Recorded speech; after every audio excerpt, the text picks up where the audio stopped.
அப்படின்னு எடுத்துக்கிறேன் திரு இதயத்துல்லா சார். இப்போ பேச்சுவார்த்தை அப்படிங்கறது அவங்க நோக்கி நகர்ந்துட்டதா சொல்றாங்க. ஆனா இந்த பக்கம் கூட்டணியில் இருக்கக்கூடிய சிக்கல் அப்படிங்கிறது நாளுக்கு நாள் விரிசல் ஆயிட்டே இருக்கு. இன்னும் நீங்க உங்க கூட்டணியே சரியா உறுதியாகலங்கிற கருத்தை கோவை சத்தியன் வைக்கிறார். நீங்க பட்டுக்கோட்டைக்கு வழி என்னன்னு கேட்டீங்க அவர்கிட்ட. அவர் கொட்டைப்பாக்கு விலையை பத்தி இவ்வளவு நேரம் பேசினாரு. நீங்க கேட்ட எந்த கேள்விக்கு அதிமுகவும் பாஜகவும் முழுமையா ஒன்று சேர்ந்திருக்கா, அதிமுகவும் டிடிவி தினகரனும் முழுசாகவும் ஒன்று சேர்ந்துருக்காங்களா? சமீபத்தில் டிடிவி தினகரன் கூட்டணி அனௌன்ஸ்மெண்ட்டுக்கு பிறகு அவங்க கட்சியில் அவங்க பிரச்சனைகள் என்ன இருக்குது? அது மட்டும் இல்லை, அவங்கள்ட்ட 2021 இருந்த கட்சிகள் இப்போ இருக்கா? பாமகவில் பாதி தான் இருக்குது, தேமுதிக இன்னும் வரல.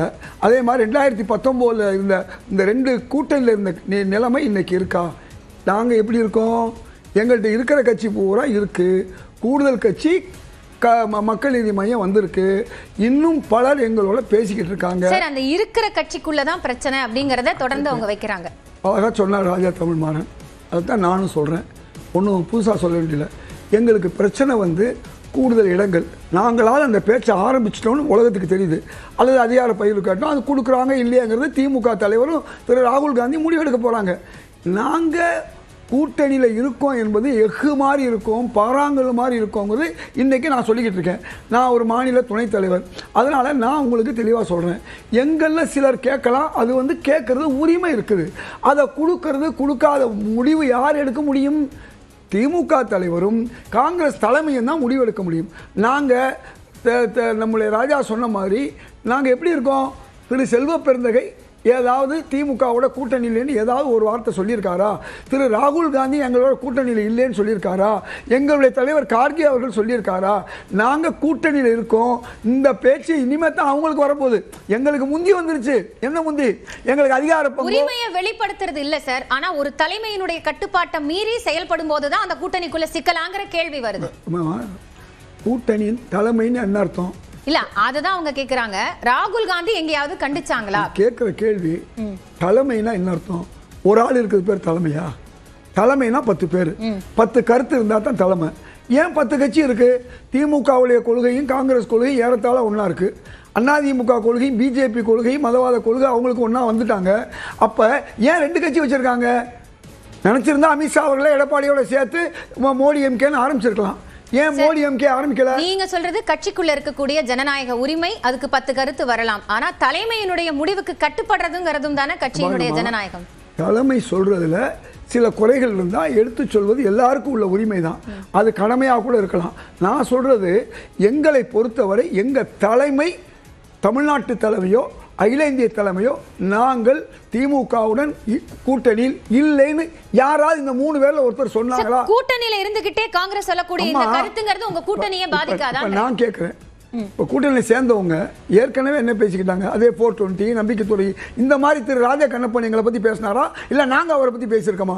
எங்களை பற்றி என்ன சொல்லுவாங்க? இந்த தொகுதி வேணும்னு கேட்டிருப்போம், இத்தனை தொகுதி வேணும்னு கேட்டிருப்போம், அதுக்கு தான் பதில் சொல்லியிருப்பாங்க. நாங்கள் ஒரு நாளும் ஒட்டும் உறவும் பாஜகவோட இனிமே இல்லை அப்படின்னு சொல்லல. திரு ஜெயக்குமார் என் தோல்விக்கு காரணமே, இத்தனை வருஷம் நான் தொடர்ந்து வெற்றி பெற்றவனை தோற்கடிச்சது பாஜக. அதே மாதிரி சண்முகம் அவர்கள், விழுப்புரம் சண்முகம் அவர்கள் சொன்னார். இதையெல்லாம் சொன்ன யாரு? அதிமுக தான் சொல்லுச்சு. நாங்க அப்படிதான் எதுவும் சொல்ல. நாங்க கூட்டணியில் இருக்கோம். எங்களுக்கு அதிகார பகிர்வு. சார், காங்கிரசினுடைய தொண்டர்களும் திமுக தொண்டர்களும் இப்ப களத்துல ஒண்ணா வேலை செய்வாங்க. 2 பேர் இங்கே ஒண்ணா இருக்கோம், நாளைக்கு ஒண்ணா இருப்போம். இன்னைக்கு ஒண்ணா இருக்கோம், நாளைக்கு ஒண்ணா இருப்போம். 1-2 பேர் கேட்கறது, சில உரிமைகளை கேட்கறாங்க. கொடுப்பாது மேலிடம் செய்யக்கூடிய அவங்க கடமை. நாங்க அதை பத்தி பேச வேண்டிய அவசியம் இல்லை. இன்றைக்கு திராவிட முன்னேற்ற கழகமும் காங்கிரசும் தமிழ்நாட்டில் ஒன்றாக இருக்கிறது. தொண்டர்கள் நன்றாக இருக்கிறார்கள். ஒரு சிலர் செய்யக்கூடியதுதான் ஊடகத்தில் பெருசாக வரும். அதுக்கு பேர் தான் ஊடக வெளிச்சங்கிறது. ஆனால் ஒன்றாக இருக்கக்கூடிய நாங்கள் 99 பேரும் நாங்கள் காமிக்க முடியாது. நாங்கள் ஒன்றாக இருக்கோம். அதை ஊடகமும் போடாது. எங்கே நன்றாக இருக்கிறதோ, ஒன்றாக இருக்கிறதோ, அது வென்றாக ஆக போகுதோ அதை ஊடகங்கள் வெளிப்படாது. இப்போ நான் கேட்குறேங்க, இதே தானே சார் அவங்க கூட்டணி ஆட்சின்னு சொல்லும் போது நீங்களும் பேசுறீங்க. நான் கேட்குறேன் ஒரு சின்ன உதாரணம். நான் 53 வருஷம் தலைவர் காங்கிரஸில் இருக்கேன், நீண்ட காலமாக இருக்கேன். யாரோ சிலர் வந்து பேசும்போது அதை வந்து எக்ஸ்க்ளூசிவ் இது செய்திகளை போடுற அளவுக்கு வர்றாங்க. ஏன் எங்களை மாதிரி ஆளுகளை போடுறதில்ல? காங்கிரஸ் திமுக கூட்டணி ஸ்ட்ராங்காக இருக்குன்னு சொல்லக்கூடிய எங்களை எந்த டிவி ஊடகமாவது ஒரு பிரத்யேக பேட்டின்னு சொல்லி எங்களை போடுறாங்களா? எங்கே ஒரு பிரிசல் இருக்கோ, எங்கே ஏதாவது ஒரு பிசிறு இருக்கோ அதுக்கு தான் வேல்யூ கொடுப்பாங்க. அதனால் நாங்கள் நன்றாக இருக்கிறோம், ஒன்றாக இருக்கிறோம், எங்களுக்கு கவலை இல்லை. நான் மீண்டும் ஒரு வார்த்தை சொல்லுவேன். இன்றைக்கி நான் காங்கிரஸில் இருக்கேங்கம்மா. 14 முறை எனக்கு காங்கிரஸ், தமிழ்நாடு காங்கிரஸ் எனக்கு சீட்டு கொடுக்கல. 89 கொடுத்துச்சு, அதுக்கு பிறகு கொடுக்கல. அதுக்கு நான் காங்கிரஸ் விட்டு போயிட்டேன்னா காங்கிரஸ்க்காக இருக்கேன். ஏன் இருக்கேன்? பெருந்தலைவர் காமராஜர் என்னை அழைத்து வந்தார் அந்த கட்சிக்கு. அதனால காமராஜருக்காண்டி பதவியை பற்றி கூட இது மாதிரி லட்சம் காங்கிரஸ் தொண்டர்கள் இன்னைக்கு இருக்காங்க. ராகுல் காந்திக்காக வேண்டி, அந்த காங்கிரஸை வளர்ப்பதற்காக வேண்டி பாஜக எந்த உரிமையிலும் வந்து இந்த நாட்டை நீங்க வெளிப்படுத்தின அதிருப்தி மாதிரியான டோன்ல தானே வந்து காங்கிரஸ்ல இருக்கக்கூடியவங்கள வெளிப்படுத்துறாங்க சார். அதுதான் சொல்றேன். நாங்க 99 பேர் அமைதியா இருக்கோம், ஒன்னா இருக்கோம். 1% என்ன அர்த்தம்? பல லட்சம் பேர்ல 1% ஒரு 5 பேரோ 50 பேரோ 100 பேரோ. இவங்க சொல்றதானமா ஊடகங்கள் போடுது. என்னைக்காவது என்னைய எந்த ஊடகமாவது நீங்க இப்படி இருக்கீங்களே, ஏன் இருக்கீங்கன்னு கேட்குதா? கேட்கல. என்ன காரணம்? எங்கேயுமே பிரச்சனைகளை பெரிதாக்குவது, பூனையை பூதகரமாக்குவது, இதுதான் இன்றைக்கு உள்ள நிலைமை. அப்ப நேர்மைக்கோ நாணயத்துக்கோ அல்லது உண்மைக்கோ மரியாதை குறைவு என்பது உலகத்துக்கு தெரியும், மக்களுக்கு தெரியும். ஏதாவது ஒரு தவறுகள் நடந்தால் அதை பூதாகரமாக்குவது தான் இன்னைக்கு உள்ள பிரச்சனை. நாங்கள் நல்லாவே இருக்கோம், ஒன்றாக இருக்கோம், நன்றாக இருக்கோம், வென்றாகவே இருக்க போறோம். எங்களுக்கு 200 இடங்களுக்கு மேல கிடைக்கும் சொன்னது நடக்கும். அதான் சார், ஒரு முன்னாள் காங்கிரஸ் தலைவரான விஜயதரணிக்கும் அது சரியா தெரியும் நினைக்கிறேன். உங்களோட கருத்துப்படி இப்போ இறுதி வடிவம் பெற்று விட்டது தேசிய ஜனநாயக கூட்டணியும் அதிமுகவும் நினைக்கிறீங்களா? கூட்டணிக்குள்ள இருக்கக்கூடிய சிக்கல் எல்லாம் வந்து கடந்துதான் வந்திருக்கீங்களா? தேசிய ஜனநாயக கூட்டணி அதிமுக தலைமையிலான கூட்டணி இன்னைக்கு வந்து உறுதி செய்யப்பட்ட ஒரு கூட்டணி. அது வந்து பிரதமர் மோடி அவர்களும் வந்து அதை உறுதி செஞ்சிருக்காரு. அந்த அளவில் வந்து அது அடுத்த வளர்ச்சி பாதையை நோக்கி பயணிச்சுக்கிட்டு இருக்கு. கடந்த ஓராண்டு காலமாகவே இந்த கூட்டணி ஸ்ட்ராங்காக பயணிச்சுட்டு இருக்கு. ஒரு கட்சியாக இணைந்து இன்னும் வலுப்பெற்ற கூட்டணியாக மாறி இருக்கு. அங்கே பெரிய சலசலப்பு என்று ரொம்ப பேசினாங்க. ஆனால் அங்கே சலசலப்பே இல்லாமல் எல்லாமே பேசிக்கிட்டு இருக்காங்க. தொகுதி பங்கீடு எல்லா விஷயங்களும் பேசிகிட்டு இருக்காங்க. விரைவில் உங்களுக்கு நல்ல செய்திகள் எல்லாமே நம்ம கூட்டணியிலேருந்து வர்றதுக்கான சாத்தியக்கூறுகள் இருக்குது. மக்கள் மத்தியிலையும் இது ஒரு ஆரவாரமற்ற ஒரு கூட்டணியாக, மக்கள் மத்தியில் சென்றடையக்கூடிய ஒரு கூட்டணியாக பிரதமர் வரக்கூடிய மீட்டிங்ஸ்ல நாங்க அந்த சான்ஸை எடுத்துக்கிறோம், ஆப்பர்ச்சுனிட்டியை எடுத்துக்கிறோம். அதுதான் உண்மை. பிரதமர் வந்து பிரச்சாரத்துக்கு வராரு, கட்சி நிகழ்ச்சிக்கு வராரு, அரசு நிகழ்ச்சிகள் தொடங்கி வைக்க வராரு. ஆனா நாங்க வந்து அந்த ஆப்பர்ச்சுனிட்டி, அந்த வாய்ப்பை பயன்படுத்திக்கிறோம். அந்த மேடையை வந்து கூட்டணி கட்சிகளும் இணைந்து போற மாதிரி அந்த மேடையை நாங்க பயன்படுத்திக்கிறோம். நாங்க கட்சி ரீதியா எல்லா கட்சியும் சேர்ந்து அவர் வருகையை நாங்க பயன்படுத்திக்கிறோம். அது நல்ல விஷயம் தான். இப்ப கூட மார்ச்ல பிரதமரினுடைய வருகை போது அந்த இன்னும் கூட்டணியில இருக்கக்கூடியவங்க எல்லாம் சேரல. இப்பயே 10க்கும் மேற்பட்ட கட்சிகள் ஒன்னா இருக்கு இந்த கூட்டணியில.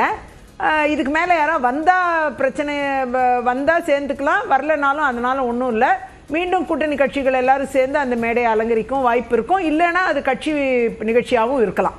அது இன்னும் கட்சிகள் வந்தாலும் தொகுதி பங்கீடு அப்படிங்கறதுல எந்த சிக்கலும் அதெல்லாம் இருக்காது, முக்கால்வாசி இருக்காது. எல்லாமே ஏற்கனவே பேசப்பட்டு சரி செய்யப்பட்டிருக்கு. அது எல்லாமே வெளியிடுறதுக்கு கொஞ்சம் டைம் எடுத்துக்கிறோம். அது நாங்க வந்து பிற கட்சிகளோட வியூகங்கள் எப்படி இருக்குன்னு பார்த்துட்டு அதன் பின்னர் நாங்க வெளியிடுவோம். இப்ப திமுகல இருந்து என்ன பதில் வருதுன்னு பார்த்துட்டு தான் வந்து வெயிட் பண்ணணும். திமுக கூட்டணி களத்துல உங்களுக்கு வந்து போட்டி, திமுக கூட்டணி என்ன செய்கிறதுங்கிறதையும் பார்ப்போம். அவங்க ஒரு நாள் கூட நீங்க பாத்தீங்கன்னா மாண்புமிகு நம்முடைய முதலமைச்சர் திரு ஸ்டாலின் அவர்கள் ஒரு தடவை கூட இண்டி கூட்டணி, திமுக தலைமையிலான இண்டி கூட்டணின்னு ஒரு நாள் கூட சொன்னது கிடையாது.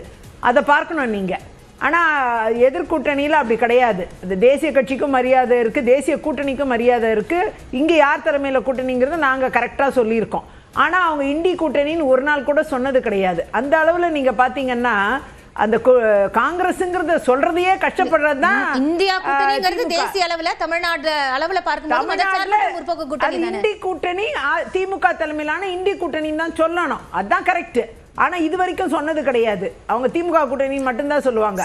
அதனால இருங்க சார், நீங்க எல்லாம் பேசும்போது நான் பேசினேனா? ஒரு வரியும் வேணாம், இருங்க சார். ஒரு வரி எங்களுக்காக பேசுறது நாங்களே கேட்கல. திமுக தலைமை கூட்டினா சொல்றோம். நாங்க வந்து அமித்ஷா மாதிரி வற்புறுத்தல. அவங்களோட டைம் உங்களோட நேரம் தான் மேடம். நீங்க குறுக்கிட்டாங்கன்னா சரி வராது. அவங்க பேசுறாங்க. சார் குறுக்கிட வேண்டாம் சார். அவங்க பேசிட்டோம். அவங்களோட கருத்து தான். சொல்லுங்க மேடம். பேசாம இருங்க. அதாவது குறிப்பா வந்து நீங்க பாத்தீங்கன்னா இன்னைக்கு காங்கிரஸ் அடிமை மாதிரி வச்சுக்கிட்டு இருக்காங்க இந்த திமுக. இதான் நிலைமை. அங்க பாத்தீங்கன்னா இப்ப இவருக்கு சாருக்கு வந்து விருது கொடுத்துட்டாங்க, அதனால அவர் அங்கதான் இருப்பாரு. அப்புறம் திமுகவோட இருப்பாரு. ராஜ்யசபா சீட் கொடுத்துட்டாங்க திரு சிதம்பரத்துக்கு, அதனால அவர் அங்க இருப்பாரு. அது மாதிரி ஒரு 4 பேர் பலன் பெற்றவங்க இருப்பாங்க. அவங்க 4 பேர் அங்க இருப்பாங்க. மிச்சம் மொத்தம் 99% காங்கிரஸ்காரர்கள் இந்த திமுக கூட்டணி விட்டு வெளியில போனான்னு கதறிக்கிட்டு இருக்காங்க. அதோடைய வெளிப்பாடு தான் இன்னைக்கு நீங்க பேசக்கூடிய ஒவ்வொருத்தரும். அதுதான் உண்மை. அதோடைய வெளிப்பாடு தான் அது. ஒரு சின்ன விஷயத்துல கூட யாருக்குமே எதுவுமே செய்யாத இந்த திமுக ஆட்சி 5 வருஷம் ஆட்சியில ரெண்டு கட்சியோட பிரதிநிதிகளும் அந்த சிக்கல் இல்லன்னு சொல்லி விளக்கிட்டாங்களே.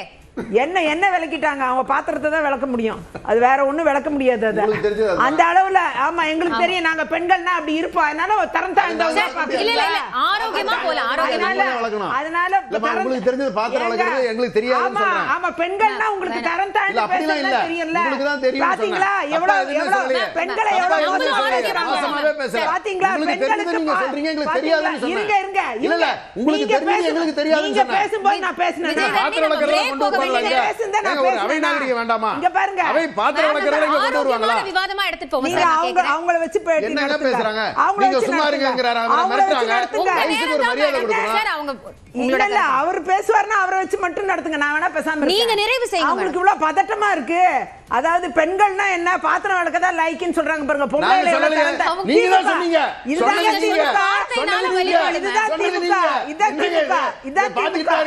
அதாவது இதுதாங்க திமுக. இதுதான் திமுக. பொம்பளை